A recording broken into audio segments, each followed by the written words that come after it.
Assalamualaikum warahmatullahi wabarakatuh. Perkenalkan kami dari kelompok 7 dari manajemen investasi yang beranggotakan pertama ada Aldila Khairunisa, kemudian Andi Kordianto, kemudian saya sendiri Muhammad Rafiel Gifari, lalu ada Safira Ramadewi, dan kemudian Timbang Arya Muda.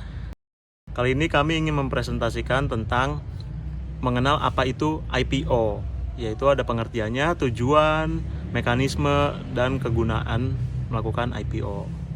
Pengertian IPO adalah proses di mana perusahaan pertama kali menjual sahamnya kepada publik melalui bursa saham. Ini memberikan perusahaan akses ke modal tambahan dengan memperluas kepemilikan sahamnya kepada masyarakat, dan sering terjadi ketika perusahaan sedang tumbuh dan membutuhkan dana untuk ekspansi atau operasional. Tujuan IPO yang pertama adalah investor utama ingin menarik dana.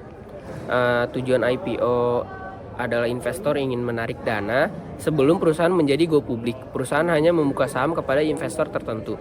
Yang kedua, ingin valuasi perusahaan meningkat, yaitu meningkatkan valuasi perusahaan dengan meningkatnya modal tersedia. Maka perusahaan berkesempatan meningkatkan nilai asetnya di masa depan. Yang ketiga adalah memperluas bisnis.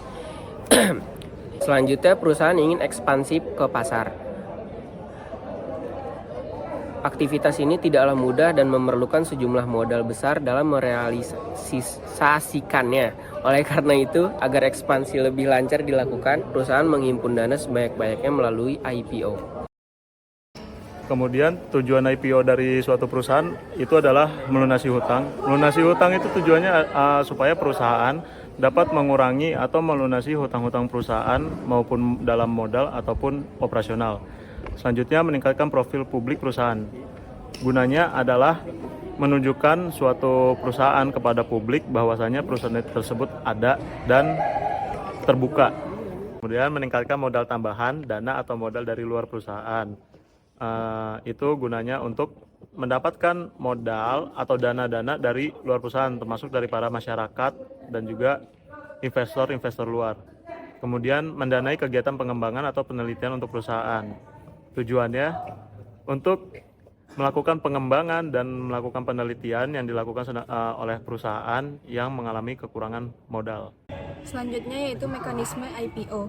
Di tahap awal, perusahaan menyiapkan dokumen kelengkapan IPO seperti RUPS dan perubahan anggaran dasar karena proses go public akan memasukkan pihak eksternal sebagai shareholder yang berhak atas dividen.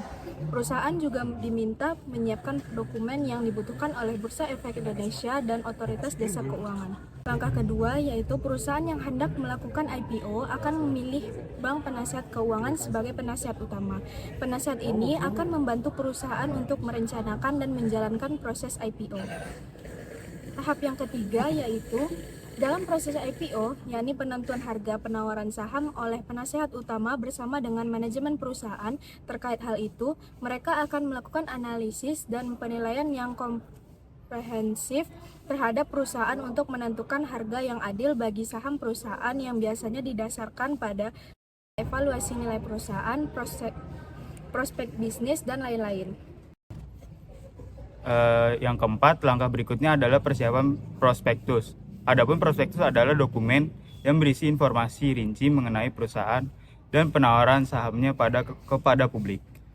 Yang kelima, selanjutnya adalah tahapan pemasaran. Pada fase ini, perusahaan dan penasehatnya akan aktif dalam memasarkan penawaran saham kepada investor potensial. Di tahap ini, mereka akan melakukan presentasi untuk mempromosikan perusahaan.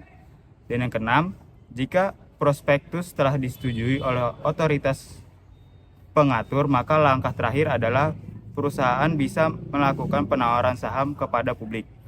Penawaran ini bisa dilakukan dalam bentuk penawaran umum atau bisa disebut dengan IPO tradisional atau penawaran terbatas private placement. Penting diketahui juga bahwa dalam proses IPO, salah satu tahapan penting setelah penawaran saham yaitu mendaftarkan dan memperdagangkan saham perusahaan di bursa saham. Setelah itu, pendaftaran saham itu selesai, saham perusahaan pun akan diterbitkan dan diperdagangkan di bursa saham. Artinya, saham perusahaan menjadi tersedia untuk dibeli dan dijual oleh investor dan di pasar terbuka. Investor pun kemudian bisa memperoleh saham perusahaan melalui mekanisme perdagangan di bursa saham, misalnya lewat pialang saham atau platform perdagangan elektronik yang terhubung dengan bursa.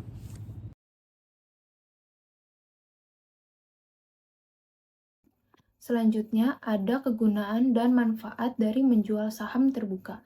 Yang pertama, memperoleh sumber pendanaan baru. Setelah go public, perusahaan akan mendapatkan permodalan tambahan dari saham yang dijual.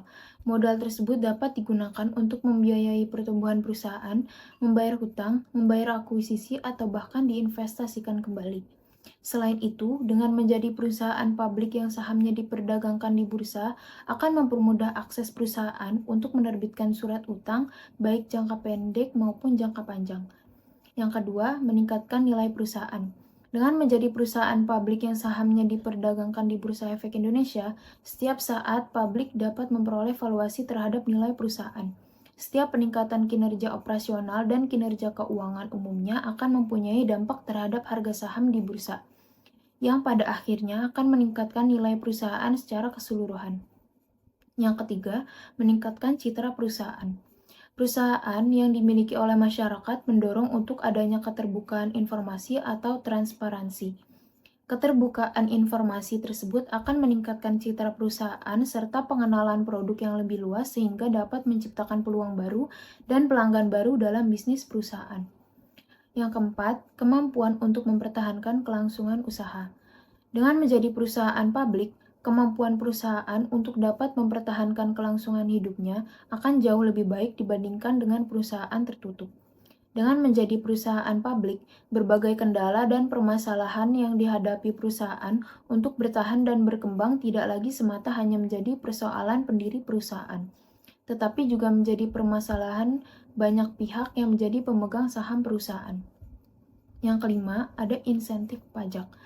Pemerintah memberikan insentif pajak kepada perusahaan yang go public berdasarkan Peraturan Pemerintah Nomor 56 Tahun 2015 tentang perubahan atas Peraturan Pemerintah Nomor 77 Tahun 2013 tentang penurunan tarif pajak penghasilan bagi wajib pajak badan dalam negeri yang berbentuk perseroan terbuka.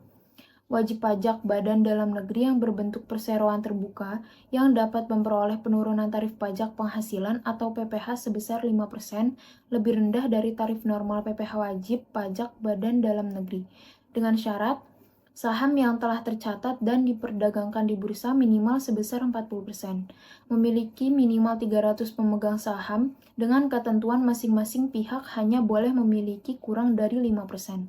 Syarat tersebut harus dipenuhi dalam jangka waktu paling singkat 183 hari kalender atau selama 1 tahun pajak. Sekian presentasi dari kelompok 7, kurang lebihnya mohon maaf, terima kasih.